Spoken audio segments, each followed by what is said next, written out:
Yeah, 36, 37.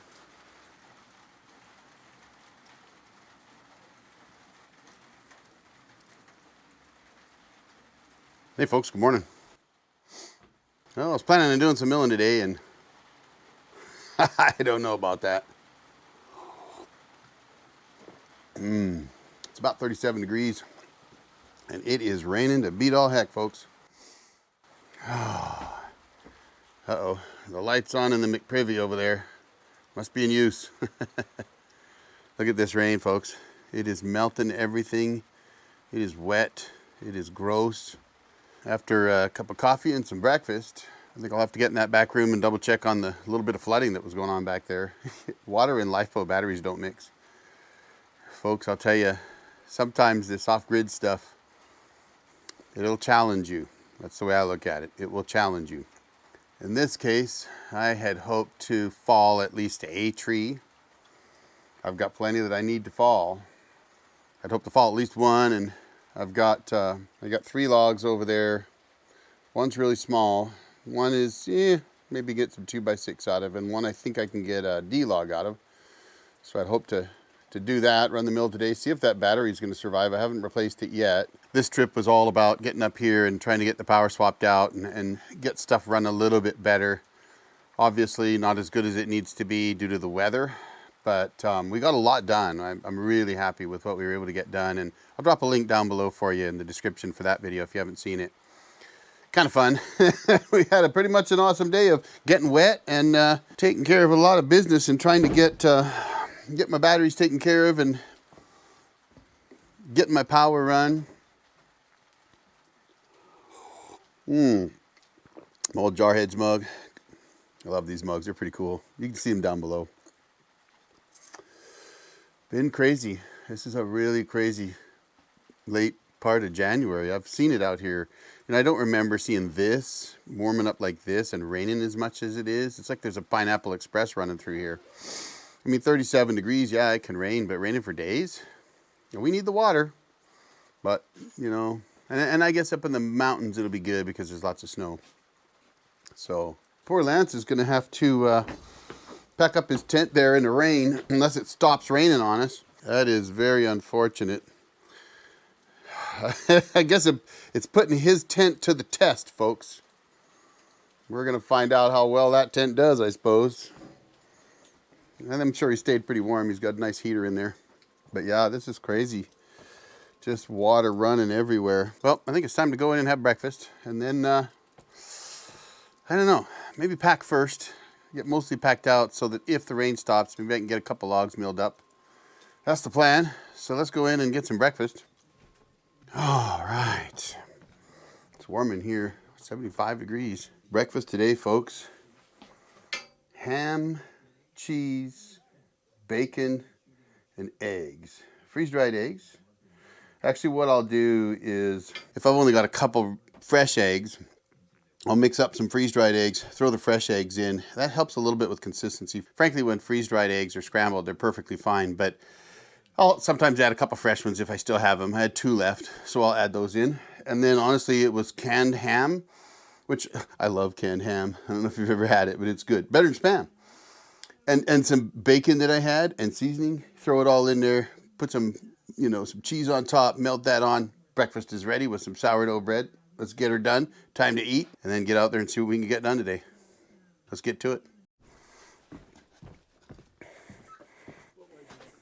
That's pretty damn quick. It's almost dry already. I know. The other side is still wet. I think. The high side. It's horrible out here. You can blow it off of here too. Yeah. Go Echo. Diesel in there. I'll start from this way so I don't blow it back onto what we just right off. Huh?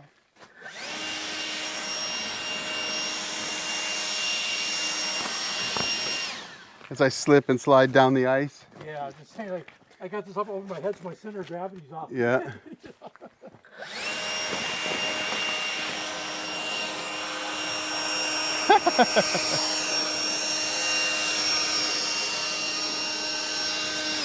That's a Army ingenuity right there. Now you got to do that. Now you take the tent fly off, Yeah. and you can do the whole tent.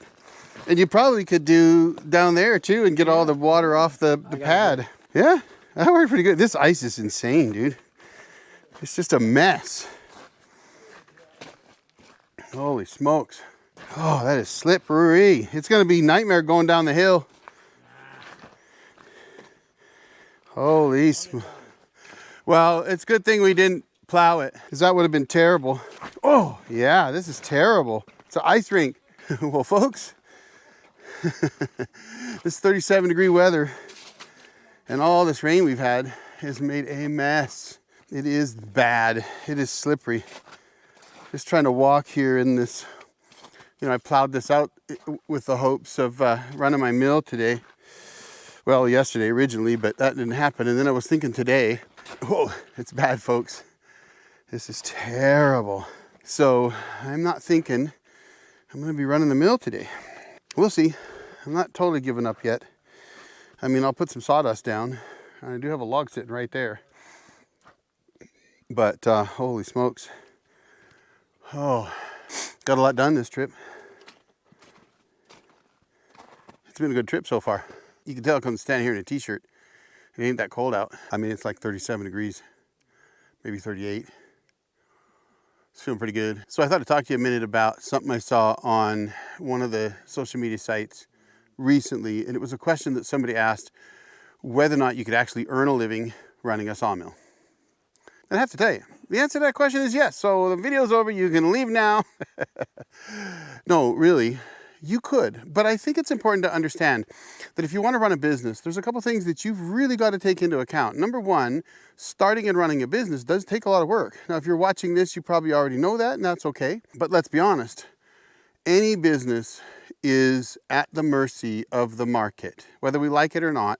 The reality is supply and demand dictates everything. So if you have lots of customers that are looking for someone to bring their sawmill out and mill lumber up for them out of the logs that they have, or if you have a lot of people that are willing to buy rough sawn lumber, you could probably bring the logs in. I met a guy, probably 10 years ago, before I bought my LT40, and he was running an LT40, and he was telling me that he milled up 1,000 board feet per day by himself. That's what he did. Now, I'll be honest, at the time, I didn't have an LT40, and I thought, well, what are you going to do with the rest of your day? I mean, that's like 2 hours. Of course, again, in a previous video, I talked about sawmill ratings, and yes, mills can mill what they say they can, but you're not going to do that alone. So he's working alone. He puts in a full day. He mills 1,000 board feet. That's a realistic, reasonable amount. And he would buy a logging truck load, which was about 6,000 board feet of logs, and he would just mill that up until it was gone. And he had a customer base. His customer base were ranchers, and he didn't even stack and sticker his lumber. In fact, I asked him one day, I said, how come you don't stack and sticker your lumber? And he said, why? It's not going to be on my lot long enough. I'm going to mill it and it'll be gone tomorrow. So was he successful in running his sawmill business? Yes, absolutely. He had been doing it for years. He was on like his 10th engine or something.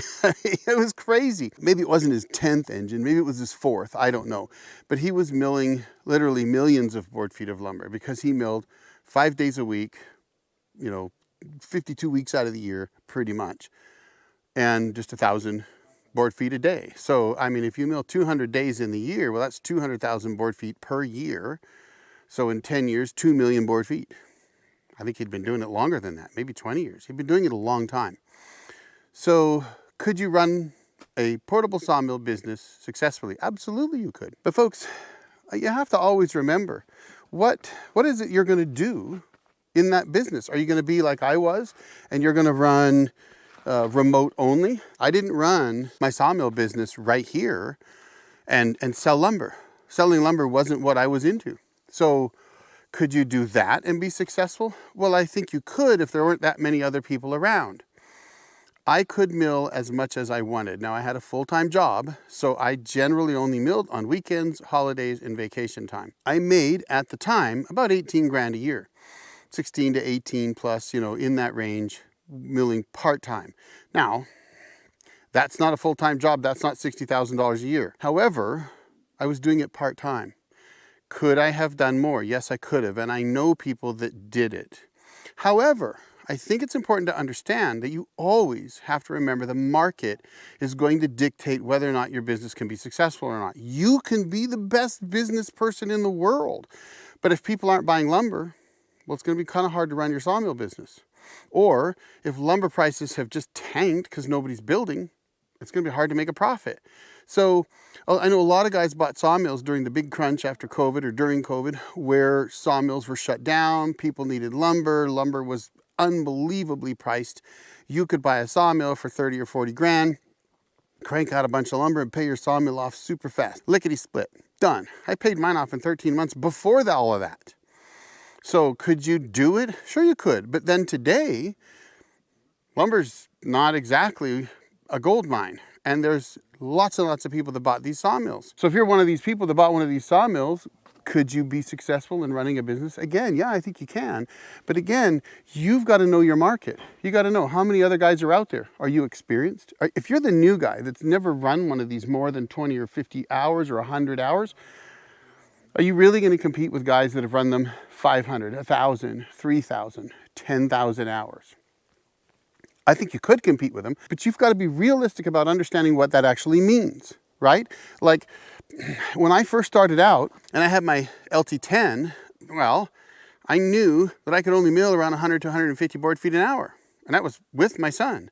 So I knew that if I was going to go into a job and try to charge a certain amount, I had to think about it from the perspective of, well, what's the guy with the LT40 going to charge? Now, I'll be honest with you. I did finally realize that's not necessarily relevant, because the guy with the LT40 wasn't pulling his sawmill where I was pulling mine behind a Jeep. Not that Jeep, but another one. I had an XJ. And I pulled my sawmill behind a Jeep to places that a lot of people wouldn't. So if I wanted to charge more, I could, because nobody else was pulling their sawmill there. That's a business model. So my business model at the time was remote sawing. I knew that I was the only guy willing to go out and drag my sawmill into a remote location and spend a weekend there in my camper, or once even in a tent, milling lumber for a customer. So are the big box stores going to run their big box store out into the woods for you? Well, they might deliver the lumber, but they're not coming out there to turn your logs into lumber. And if you're in a place like this where I'm standing where there used to be a forest, well, there still is. But my point is there was a lot of trees here. More than a dozen or 2 dozen trees. I don't know, there was quite a few. But over the years, 15 years, I have slowly removed trees and, using my sawmill, turned them into lumber. So, what does that mean to you? Well, I'll tell you. It means that your customers might be people that brought trees down to build their cabin so their solar panels could catch some sunlight, and now they don't want to just burn those trees up. They would like to build something out of them. It's worth more to them to turn that into lumber than it is to just go buy some at the big box store. And that's the thing that I think most sawyers who are fairly new to this game have to realize. You don't compete with the big box stores. They've got their customers, you've got yours. They're different. I never worked for somebody that couldn't afford to pay me, right? That's not your customers. Your customers aren't the people that are going and looking for the cheapest lumber. If they are, maybe you can make that business model work, but now you are trying to compete with the big box stores. No, my customers are the people that are building a home and they want to use that big oak tree they have to make mantles and furniture and things like that. And they understand that it's going to cost them a fair amount of money to have somebody come out and turn that old oak log they've got into mantles. But they get it and they're okay with that. It's supply and demand, folks. So to answer the question, can you make a living running a portable sawmill business or even stationary? The answer is yes. But, and the but is, folks, the market is going to dictate it. How good you are at finding customers is going to dictate it. Your ability to run a business and run it successfully will dictate it. But will the mill do it? Sure it will. Absolutely. I know that if I wanted to go full-time on my mill, I could run a business and be successful at it as long as the market was there for me. Market research is important. But I chose to run part-time because that was my plan all along. And I was successful at it.